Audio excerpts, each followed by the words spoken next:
Un sello personal expresando una opinión colectiva. Ahora, el editorial de Aril y Jalad en Habrá Consecuencias.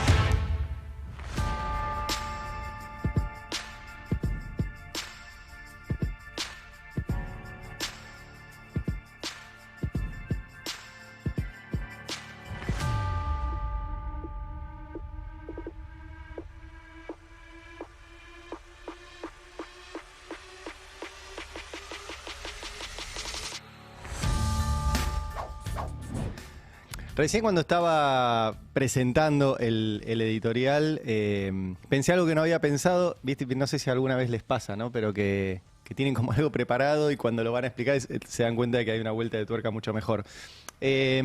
Porque voy a hablar de los negocios de Milei en Olivos, que son un montón. Hoy voy a hablar de uno puntual, que es cómo usan la plata de los jubilados para comprar acciones de uno de los tipos que se pasa los domingos en Olivos con Milei. Es uno puntual. Milei, desde que asumió, peor, desde antes de asumir, lo encerraron en una habitación de hotel, del Hotel Libertador, lo agarró Eduardo Elstein, que es un hombre muy poderoso, no solo del empresariado, sino del sector más conservador de la comunidad judía, y le dijeron: estos son los negocios. Y a un tipo que había sido un marginal de eso. Milei no era empresario. Milei simplemente tenía un cargo muy menor en una gran empresa, que era la Corporación América de Eduardo Eurnequian, quienes compartieron con él y lo conocen de esa época, saben que era un tipo que a Eurnequian le parecía simpático y divertido, no tenía ni rol importante. Algunos me lo han descrito incluso de que era el que le llevaba la cartera. Y que buena parte de la forma de ser de Milei tiene que ver no solo por su propia historia personal y por sus traumas infantiles, sino por el maltrato que vivió durante su vida profesional, y entonces se venga. Es una cuestión de venganza sistemática. El relato que tuve de alguien que lo conoció mucho tiempo, por ejemplo, cuando fue a Davos, ¿se acuerdan que el tipo se paró en Davos y dijo: son todos unos tarados menos yo? Bueno, respondía que él había participado de esos eventos, pero como chepibe, le había sido maltratado. Estos son relatos de la gente que compartió con él y lo conoce hace muchos años. Más allá de eso, lo que sí sabemos y que es público, es que Milei era un tipo de los márgenes, que el poder lo abrazó y le dijo: vení, nene, vení, ahora te queremos, ahora te escuchamos, ahora sos re importante, ahora sos uno de nosotros y te invitamos a los foros en el Yao Yao, y te invitamos a eventos y venís al campamento de los millonarios en Estados Unidos. Y el tipo se fascinó. Claro, imagínate ser un tipo que nunca nadie te escuchó, a que de repente parezca que los tipos importantes que vos siempre miraste con devoción e idolatría, te escuchan. Ojalá alguien le diga a Milei, por ahí lo sabe, por ahí no, que eso va a durar mientras tenga la lapicera. El día que no tenga más la lapicera, lo van a soltar y van a agarrar a otro. De hecho, ya están en esa. Ahora en un rato lo va a contar María Caferata. Ya están buscándole un reemplazo. Pues dijeron: está bien, vos moviste el timón hacia allá, perfecto. Ahora queremos ir para allá, pero no con vos de timonel. Pues sos un loco. Ahora, ¿a qué voy con que pensé antes del editorial esto? ¿Qué antagonismo con el Indio Solari, ¿no? Que podría haber sido, de hecho, el Indio venía de una familia de clase media, lo mismo Sky, no eran tipos marginales o de un sector vulnerable, que les fue bien y que eligieron siempre no ser parte de un sistema que, imagínate el negocio que hubieran sido los Redondos si el sistema los hubiera tocado, los hubiera agarrado. Capaz que no hubieran sido esto que pasó el domingo, pero hubieran sido un negoción. Una productora, recitales, marcas, cosas, qué sé yo. Lo que hicieron con otros. Disqueras. Y siempre eligieron no hacer eso. No tentarse con eso. Quedarse en los automarginados. Repito esto que está muy bien cómo lo cuenta el Indio en las charlas con Marcelo Figueras. Que él dice: yo soy un marginado, pero un automarginado. Yo no quise estar ahí. Es una decisión no estar ahí. Y fíjense el contraste con Milei, que se moría por estar ahí. Y llegó, ¿eh? Hay que reconocerle que llegó. Bueno, lo van a usar y lo van a descartar. Ahora, eso no implica que no haya negocio tras negocio, tras negocio, tras negocio, y que incluso a algunos se les haya quedado muy pegado, como el caso de Libra, como el caso de la Agencia Nacional de Discapacidad, y el que les voy a contar ahora en un rato, que es cómo usan la plata de los jubilados, como se la llama mediáticamente, que en realidad es el Fondo de Garantía de Sustentabilidad, para comprar muchas acciones de empresas de los tipos que van a estar los domingos en Olivos, que es una tertulia que se sostiene sistemáticamente. Ahora, antes de llegar a ese punto, quiero hablar un poco del contexto en el cual se dan estos negocios. Y el contexto es tremendo, porque el contexto es de una depresión económica donde cae todo. Cae el consumo, caen los supermercados, cae todo. Cae la industria, aumenta el desempleo. Y una de las caras de todo esto es Federico Sturzenegger, el ministro de Regulación a favor de empresas amigas de él que quieren hacer un poquito más de plata. Estuvo el fin de semana en el Club de Inversores, Federico Sturzenegger, y dijo esto. Suponete que Argentina hoy exporta, no sé, ponerle 13 puntos, 14, 15 puntos del PIB, no sé exactamente el último número. Y va a triplicar probablemente triplique sus exportaciones en los próximos 10 años. Imagínate si el año pasado exportamos 80.000 y Chile exporta 60.000 palos de minería, o sea, ahí nomás, o sea, después sumarle agro, bueno, en fin, energía, etcétera. Energía, dice Marín, que vamos a estar exportando en 3 años 1 millón de barriles de crudo a $100, son 40.000 millones, 50% más de exportaciones. ¿Te das cuenta de los números que te estoy diciendo, no? Entonces yo digo, si Argentina tiene ese proceso de crecimiento de las exportaciones tan fuerte, es muy imperioso que se abra rápido. Y esa integración, no solo porque también se da por el crecimiento de la productividad nuestra de los transables, va a generar un cambio en el nivel de vida tan extraordinario que no, o sea, va a ser irreconocible el país. Bueno, ¿de qué se trata esto? ¿Qué dice Sturzenegger? Nosotros vamos a exportar un montón y eso automáticamente va a hacer que crezca el país. Ya lo dijimos muchas veces, es muy probable que el PBI argentino crezca y es muy probable que el PBI per cápita argentino crezca.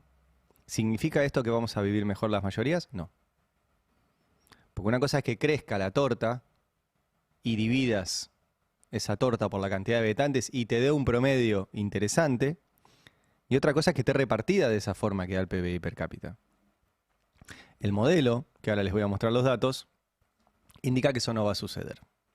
Indica que es probable que crezca el PBI, que te vendan que crece la economía, y en realidad lo que pasa es que se concentra en muy poquitas manos y es como aprendimos en la escuela, otra venta de espejitos de colores. Yo aclaro algo antes de empezar, la Argentina tiene que ser un país recontra mil exportador. Puntualmente en los lugares donde tenemos una ventaja natural, que es la minería, que son los hidrocarburos, el petróleo, el gas, el agro. Recontra exportadores tenemos que ser. Ahora, eso no es solo, con eso solo no alcanza para un país. Ni cerca. Y les vuelvo a recomendar que lo sigan. El otro día le escribí para agradecerle el trabajo y para decirle que en algún momento le voy a tener que pagar por todo lo que le robo el material. A Dani Steingart, ¿sí? Que es el director de una de las secciones importantes de Fundar. Y que tiene varios tweets, se los quiero mostrar y leérselos. Porque el primero es este, donde dice: ya sé que a todos nos gusta comprar espejitos de colores, pero aún con las proyecciones super óptimas oficiales de exportaciones, esto que mencionaba Sturzenegger, de energía y minería, en 2035, o sea, dentro de 9 años, tendríamos casi 10 veces menos de exportaciones de recursos naturales per cápita que Noruega, 4 veces menos que Austria, menos de la mitad que Canadá e incluso menos que Chile hoy, si es que Chile no crece. Los recursos naturales, escribe Dani Steingart, son una palanca clave para nuestro desarrollo. Creer que con eso nos desarrollamos y que todo lo demás hay que tirarlo a la basura porque aguante la destrucción creativa es falopa libertaria mal cortada. dice Dani Steingart, al cual de nuevo les recomiendo que sigan y lean. Y hace unos días publicó un hilo un poco más extenso explicando esto, que vale la pena que lo compartamos de vuelta para desmentir esto que plantea Sturzenegger, donde dice que efectivamente nosotros tenemos una oportunidad histórica en las exportaciones. Podemos pasar de exportar 13.000 millones de dólares netos de energía y minería a 75.000 millones de dólares en 2035. ¿Es bueno? Es buenísimo. Es buenísimo. ¿Es gracias a Milei? No. Sin la decisión de reestatizar YPF y apuntalar a Vaca Muerta, esto no existía. Para arrancar. Pero bueno, le toca a Milei. ¿Alcanza para desarrollarnos? Bueno, hace un hilo muy largo. Les spoileo que no, pero les explico por qué. Dice, las industrias extractivas definitivamente van a ser la locomotora de dólares. ¿Eso es verdad? Es verdad. ¿Alcanza? No. Dice, pero en el país de las oportunidades perdidas, nosotros, veo un riesgo de que cometamos dos grandes errores. Sigue. El primer error, vuelve con lo de antes, es tenemos un montón de recursos naturales y creemos que con eso nos parecemos a Noruega, Canadá, Australia o algún país petrolero rico. Dice, tenemos un gran potencial, sí, pero estamos a años luz de poder ser como esos países. Hoy exportamos $1.000 per cápita de recursos naturales. 30 veces menos que Noruega y Qatar. 12 veces menos que Australia y 7 veces menos que Canadá. Con el boom de Vaca Muerta y la minería podríamos ir a $3.000 per cápita en 2035. Recuerden que estamos hablando muchos años para adelante. La brecha se achicaría, pero seguiría siendo enorme. Incluso seguiríamos exportando considerablemente menos que Chile hoy. ¿Cuál es un temón? Porque Chile es un país con un desarrollo minero muy importante. Todo lo demás debería ser bastante menor al lado del enorme país que tenemos nosotros, la octava extensión territorial del planeta y sobre todo cultivable. El segundo error, dice Dani Steingart, es creer automáticamente que la locomotora arrastra vagones.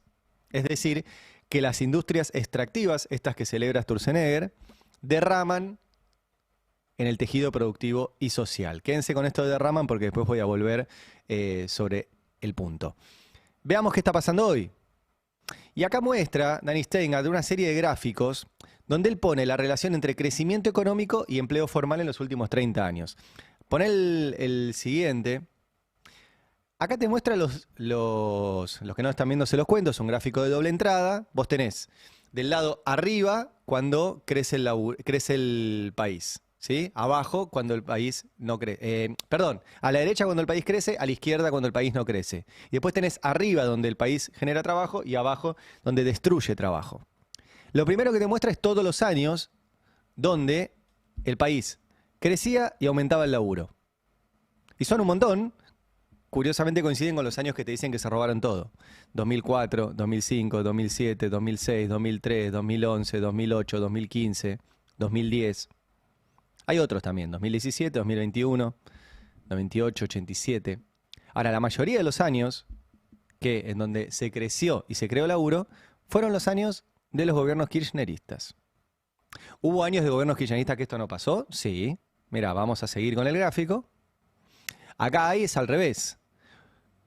Años donde la economía no creció y en algunos incluso se creó un poquito de trabajo, pero en la mayoría no se creó trabajo y en algunos se destruyó trabajo.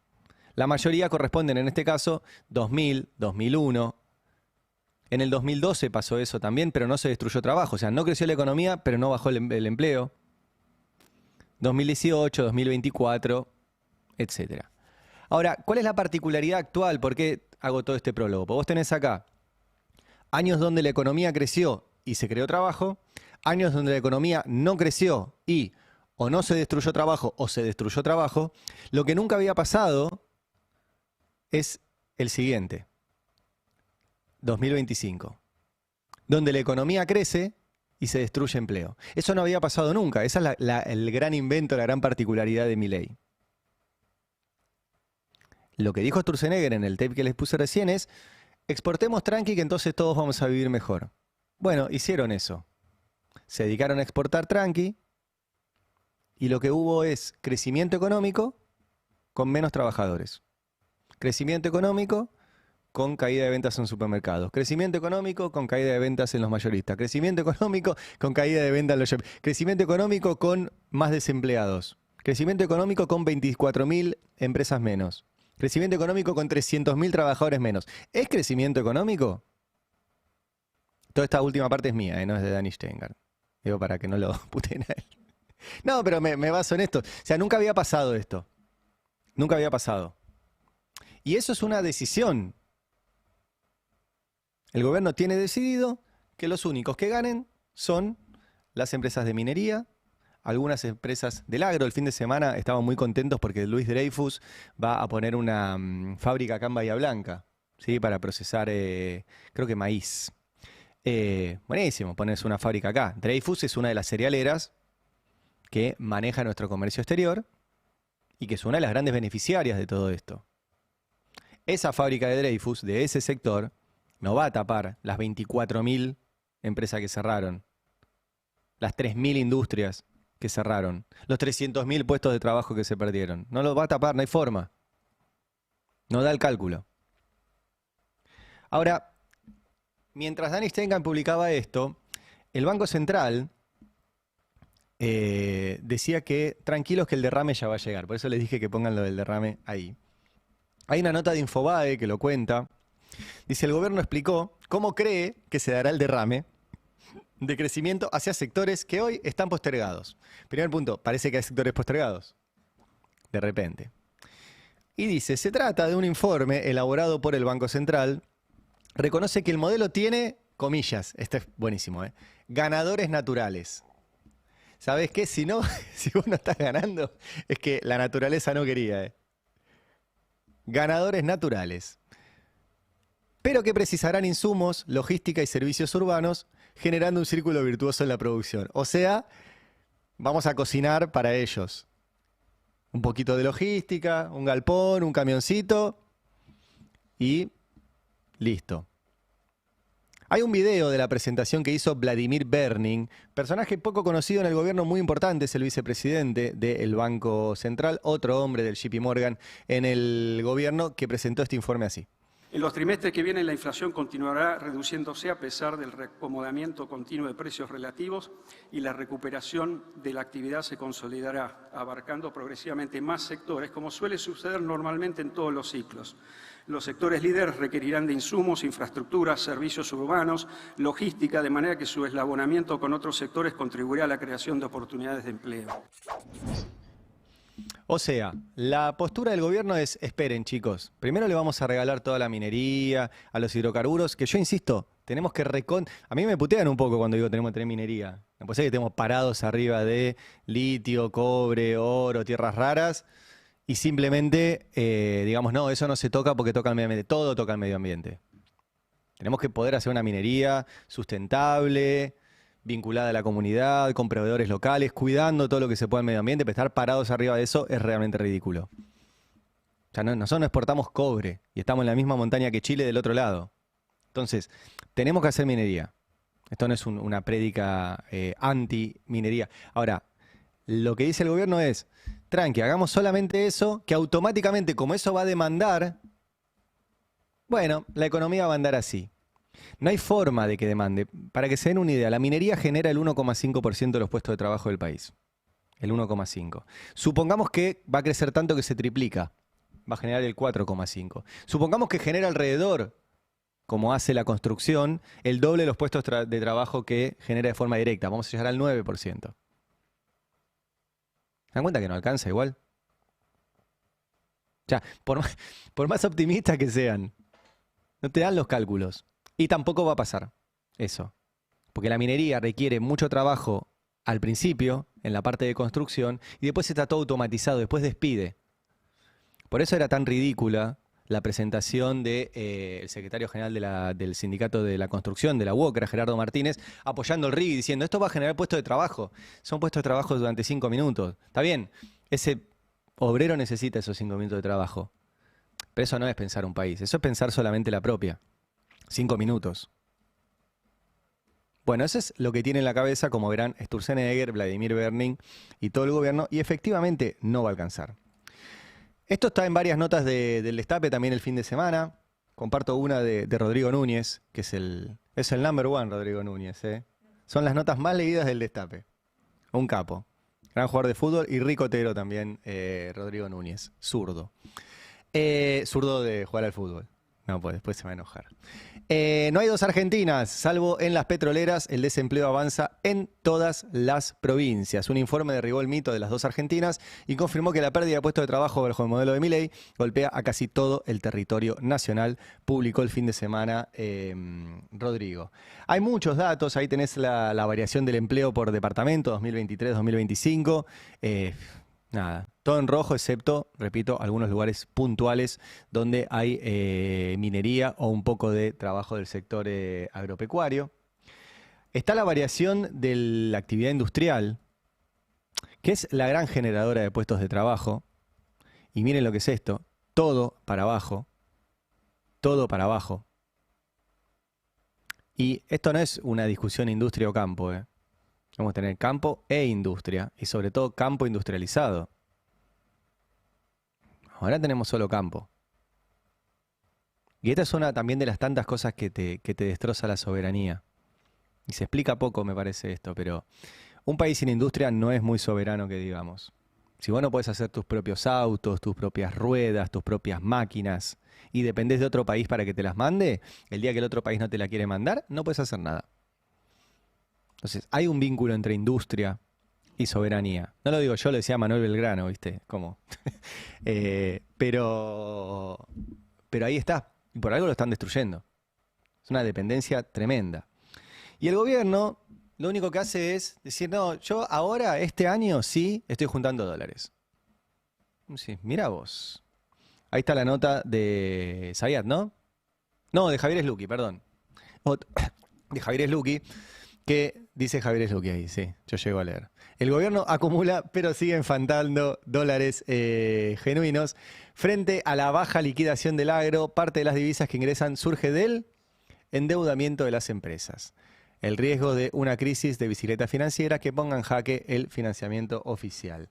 Hay un informe del Instituto Argentina Grande, que además es muy divertido porque los informes económicos de esta semana incorporaron frases del indio. No sé si lo vieron. Este título es Te has fugado. Te has fugado, me hago humo. El tema es se fugaron los dólares. Nada. Los economistas también son ricoteros. Y dice, ¿por dónde se van los dólares? En el mes de abril, la formación de activos externos se llevó 2.362 millones de dólares. Formación de activos externos es fuga del sistema, ¿sí? Es agarrar dólares y sacarlos del sistema. Este rubro, que se compone de la compra de divisas para atesoramiento de los ciudadanos, ya acumula un saldo negativo de 41.877 millones de dólares desde la flexibilización del cepo. Y lo que te cuenta esto, digo, para que se entienda, esto se lleva casi toda la liquidación del agro. Entonces, tenemos un país que depende mucho del agro. Ahora está pasando que la energía está equiparando las exportaciones del agro, pero esta formación de activos externos que se fugan, se está llevando el 86% de la liquidación del agro. El 86%. Y de vuelta, sí, genial, puedes comprar todos los dólares que quieras. No hay mucho país ahí. No hay mucho país ahí. Y ni hablar los que agarran esos dólares y los sacan del país. Ahora sí creo que tenemos la nota de Zayat, ahí está. El combo explosivo de atraso cambiario y expectativas de devaluación. O sea, esta compra sistemática de dólares es porque hay expectativa de devaluación, aunque el gobierno no lo quiera decir. Las tasas positivas en pesos, el respaldo político de Estados Unidos y el FMI y la tranquilidad del mercado no frenaron la dolarización. Desde la flexibilización del cepo, las compras de divisas de personas llegaron a niveles extraordinarios de casi, como les mostraba recién, 42.000 millones de dólares. El dólar barato, entre comillas, es una anca antiinflacionaria, pero profundiza el atraso cambiario y deja una pesada herencia para el próximo ciclo político. Yo de verdad no sé quién quiere ser presidente del próximo mandato. 2027-2031 la Argentina tiene que pagar 100.000 millones de dólares. Que no hay. Ni va a haber. Posta, tenés que ser muy patriota para querer ser presidente en 2027 o querer hacer negocio con eso, que también lo hay. Ahí en la nota de Zayat hay un gráfico muy interesante que muestra esto, ¿sí? Cómo se están llevando la plata y vos decís, yo no me llevé nada. No, claro que no. 1,5 millones de personas compraron esos dólares. somos 50, la mayoría estamos afuera. Pero se están llevando más de 40.000 millones de dólares del sistema. Poquita gente. Poquita gente. Milei, en medio de todo esto, el fin de semana, en vez de hablar del indio, en vez de hablar de alguna otra cosa, volvió a decir que estamos mintiendo todo el tiempo y que el consumo anda fenómeno. Y compartió esta nota de Clarín que dice: de Dolce Gabbana y Armani a H&M, las marcas extranjeras abren locales en shoppings y en avenidas. En las próximas semanas desembarcarán en el país más firmas internacionales y se expandirán otras que ya están presentes. La mayoría son de ropa, pero también hay de otros rubros. El otro día hubo una de peluchitos, ¿no? Van a shoppings y locaciones estratégicas en calle. Y Milei dijo: el consumo deprimido más loco del mundo. Creo que sería mucho más serio que se dediquen a hablar de la cuadratura del círculo, el esqueleto obeso y sobre si el agua moja. Ciao. Eso escribió el presidente. Hubo un informe la semana pasada de la Fundación Proteger de cómo está la industria textil. 23% de caída de marzo del año pasado a marzo de este año. 31% de caída de marzo del 2023, pre-Milei, a marzo de este año.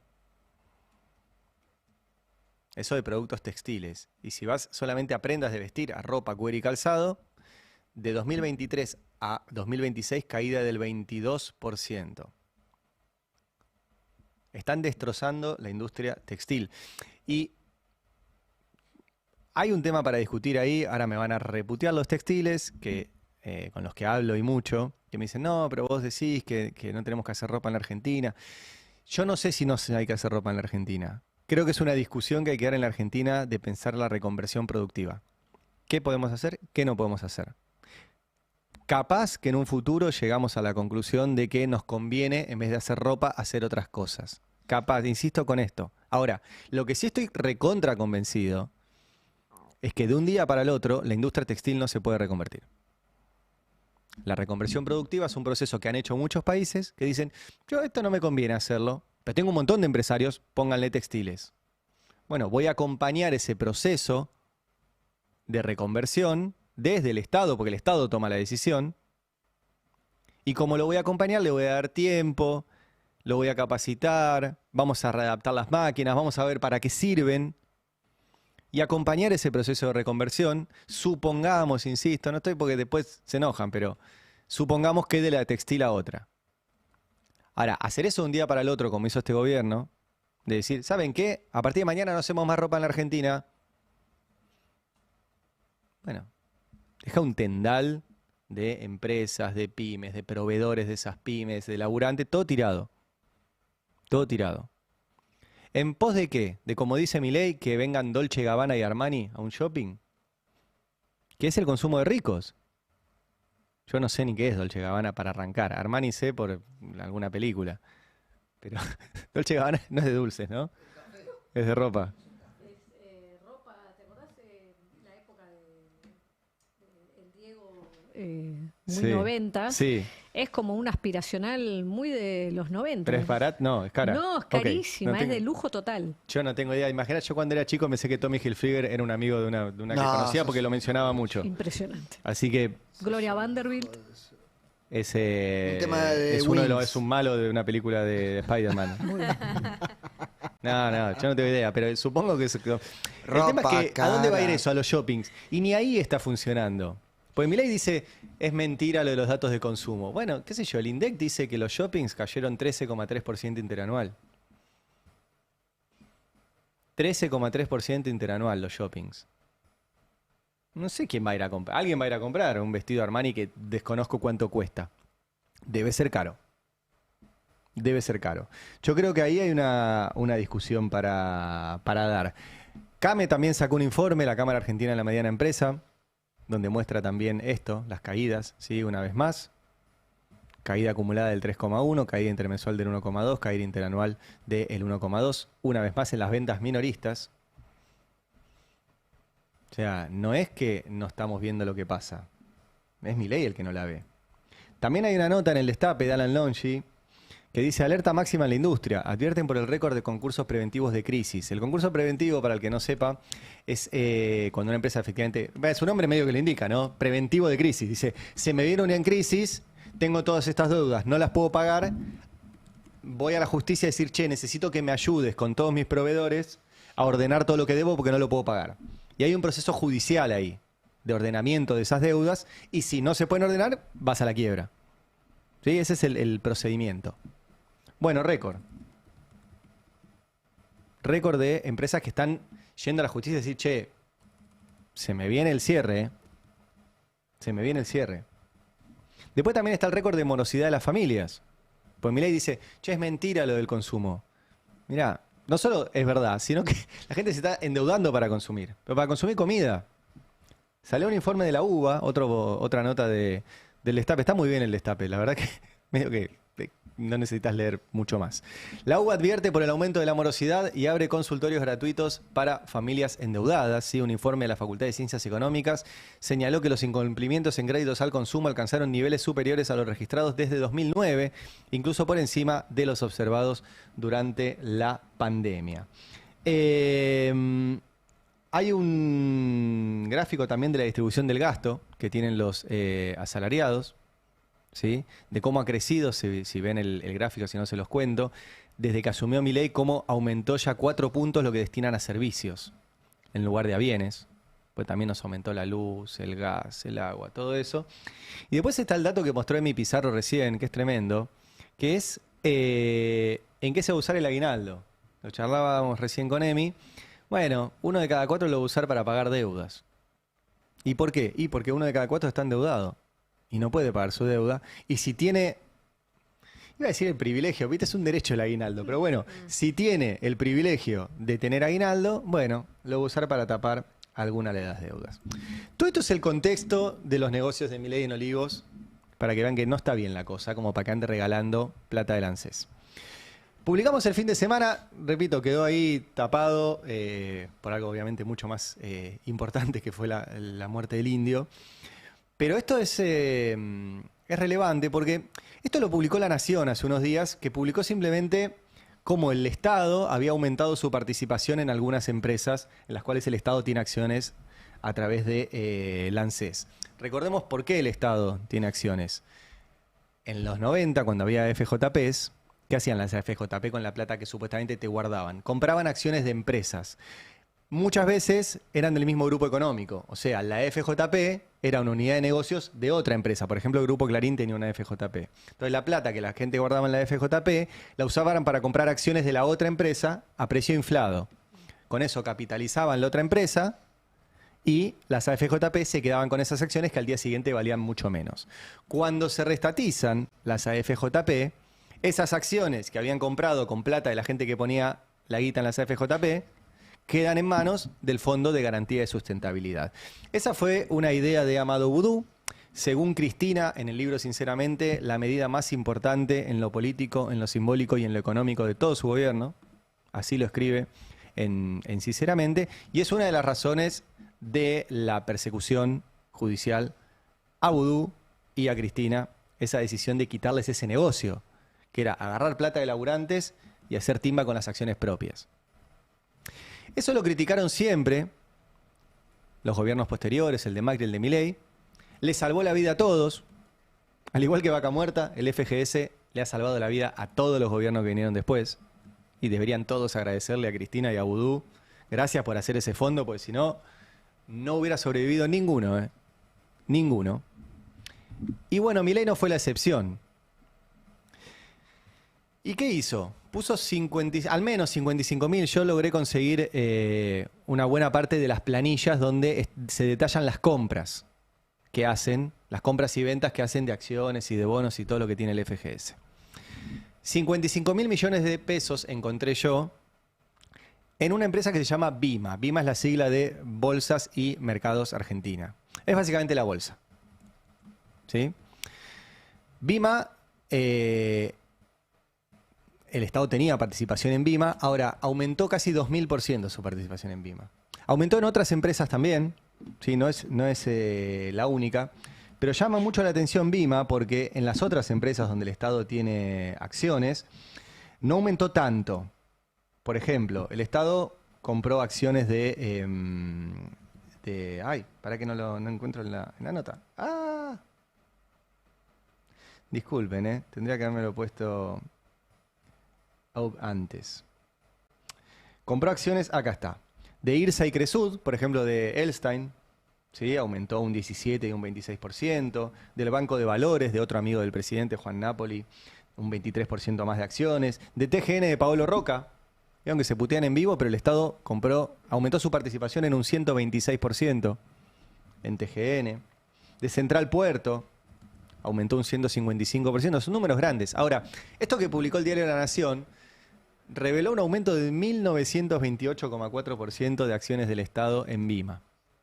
A mí me llamó la atención, ¿por qué? En algunas 15, 17, 20, 150% y en otras 1.928%. Claro, hasta que me acordé quién es el presidente de Vima, que se llama Claudio Zukovicki. Ustedes por ahí lo habrán visto, porque es un tipo que está mucho en los medios. En general va a lo de Fantino y algún que otro lugar más. Es un tipo que tiene su propia empresita de negocios financieros y aparte es el presidente de Vima. Y como tengo memoria, me acordé que cuando revisábamos las reuniones de Milei en Olivos, este muchacho aparecía. Pero no aparecía una vez. Lo tengo 18 veces en Olivos. Domingo tras domingo, tras domingo, tras domingo, de Claudio Zukovicki en Olivos. Con los de siempre, vieron que va Juan Carlos de Pablo. Hay un domingo muy lindo, el 3 de marzo del 24, donde está Zukovicki con Jonathan Viale, con Trebuch, con Horacio Cava, con Marina Calabró, de Pablo y un par más. Y Zukovicki, todos con Milei de fiestita en Olivos. Todos están detallados en la nota, 18 veces. Está este señor ahí en la Quinta de Olivos. Esta que muestro en pantalla es la que a mí más me sorprende porque es como el día de la corrupción. Hay un domingo, que es el domingo, para que te digo exactamente la fecha, 11 de noviembre del 24, donde está Mauricio Novelli. Todo esto es la Quinta de Olivos, Quinta de Olivos. Presidente. 7 de la tarde, domingo. Mauricio Novelli, el de la estafa Libra. Diego Españolo, el amigo íntimo de Milei, de la estafa de la Andis, el del 3%.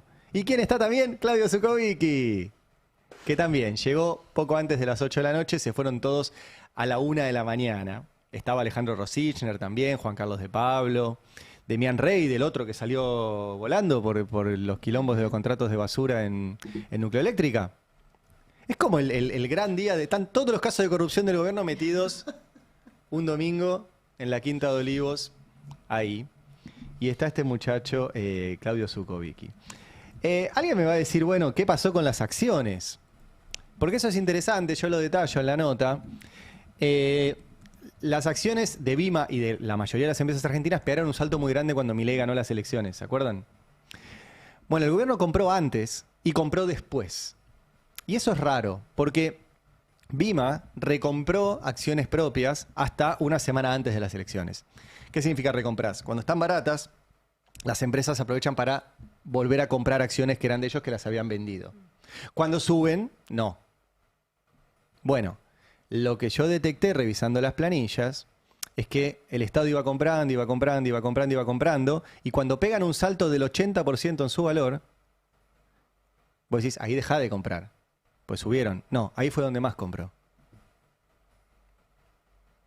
25.000 millones de pesos, o sea, la mitad, fue en los poquitos días después de las elecciones donde más compró. ¿Había alguien que quería salir? ¿Había alguien que compró barato y después le vendió caro al ANSES? Es una pregunta. Ahora, ¿no llama la atención que un tipo que está 18 domingos registrado en Olivos de fiestita con el presidente sea justo el presidente de una empresa donde el presidente decide aumentar la participación del Estado casi en un 2000%? Y ahí, esta fue de ñoño, pero me fui a ver el código de ética de Vima.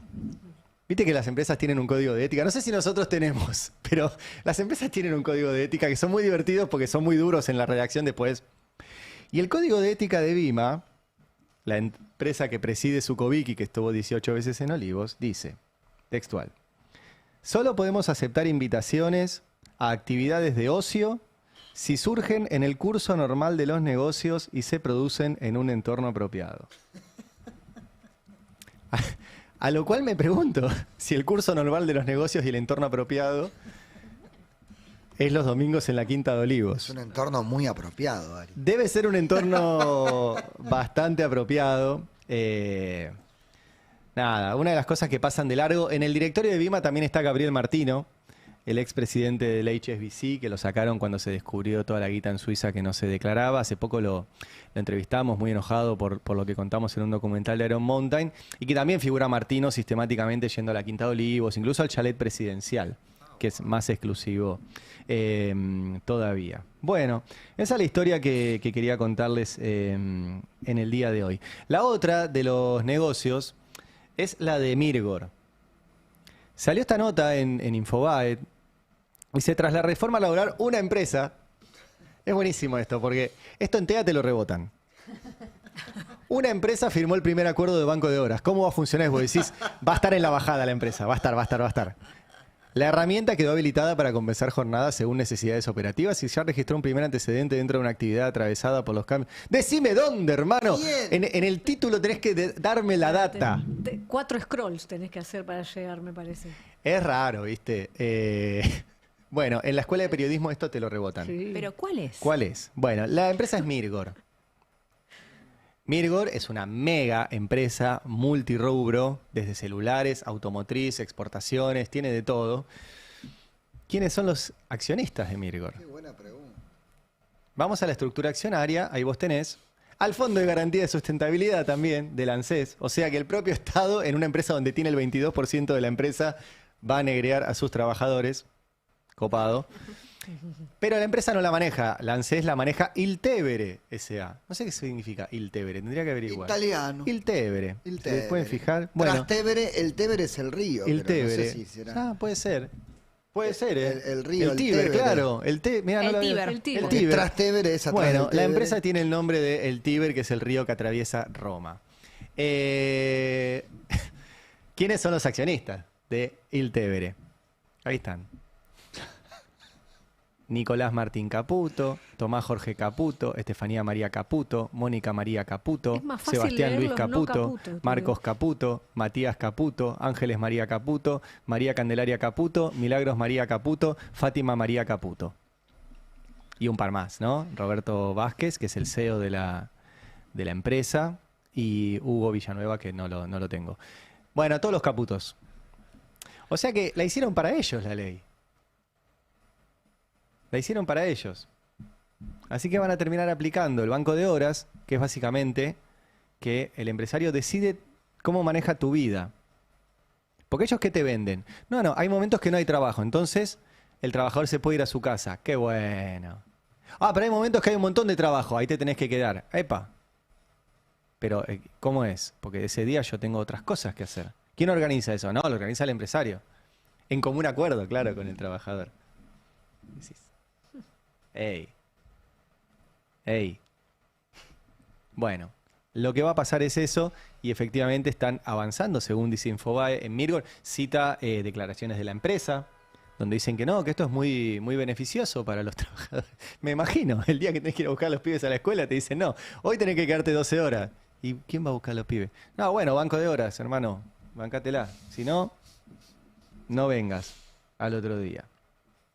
Bueno, todo esto es lo que está pasando en la Argentina mientras sigue, con esto cierro, la censura en la Casa Rosada. La verdad que le dedicamos poco tiempo, también para evitar un poco la autorreferencialidad, pero fue el Día del Periodista en este fin de semana, y la encuesta, la tenías vos ayer, si querés la podemos repasar un toque, que hizo el sindicato, es terrible.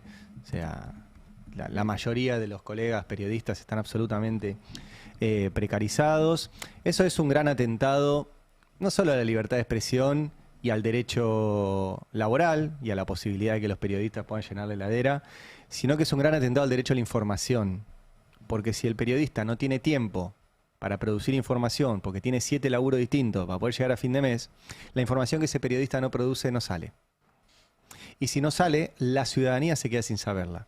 Entonces el derecho que se vulnera no es solo de los periodistas que cobran como el orto, sino de toda la ciudadanía que se queda sin información. Y ese es el gran logro de la derecha. Las empresas no precarizan a los periodistas porque no tienen plata. Clarín, el Grupo Manzano, La Nación, no precarizan a sus trabajadores porque no tienen plata. Los precarizan para que no investiguen, para meter miedo, para que las cosas no se sepan, para que publiquen cualquier cosa, porque además los periodistas tenemos muy poca protección frente a las empresas. No tenemos, por ejemplo, una ley de cláusula de conciencia. Que con la caída del estatuto del periodista. Menos ahora. Buah, mira, me había olvidado. O sea, derogaron el estatuto del periodista, para arrancar. O sea, que no tengo derecho ninguno. Pero aparte, hay países donde existe lo que se llama cláusula de conciencia, que es que si una empresa te quiere obligar a publicar algo que vos sabés que no es, vos podés negarte. Estás protegido. Acá eso no existe. Entonces hay un montón de cuestiones ahí dando vueltas. ¿Tenés los datos ahí de la encuesta que son tremendos? Sí, 7 de cada 10 periodistas se endeudan para vivir y el 65% cobra por debajo